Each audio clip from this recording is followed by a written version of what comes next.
and life is precious. And as we view the graves of all those who have gone before us, we remember their worth and their dignity. And we remember that many died an untimely death. And as fragile as the leaves are on the ground, so are the lives of many people in our world. And we're called for the work of protection of vulnerable groups. And so we know that, you cannot hold the Catholic faith and be a racist. Likewise, you cannot hold the Catholic faith and condone abortion. Neglect or lack of charity are sinful. Writing off certain groups is a hateful thing. But to write off an entire group in principle, to say that in principle they're not worthy of protection, they have no dignity, that's another step. That takes it to a new level. Would you believe it's acceptable to sacrifice the rights or the very lives of an entire category of persons based on their age or their ability to speak?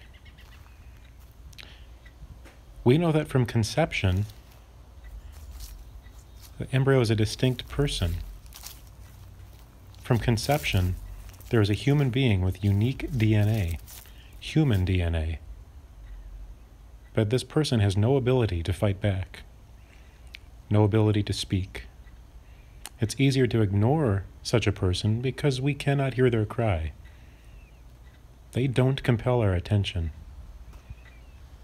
And so often we decide a whole category of persons is not worthy of protection.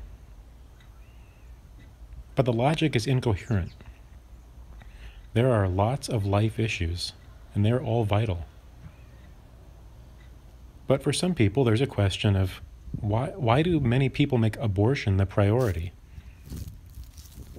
Well, first of all, because it explicitly denies an entire class of persons their value. Advocating the right to abortion, in principle, cancels human rights for an entire group. But there's another issue, too. It's the matter of scale. Think about the leaves on the trees. Just in this cemetery, an oak tree on average, fully grown, has, maybe 63,000 leaves. Well, each year in the United States, you'd have 14 trees worth of leaves, or 886,000 deaths. How about other dire calamities in our world, evils that we have to battle?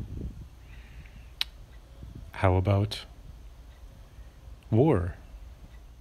You know that World War II was one of the deadliest conflicts in history. You know how many people died in World War II? It was terrible.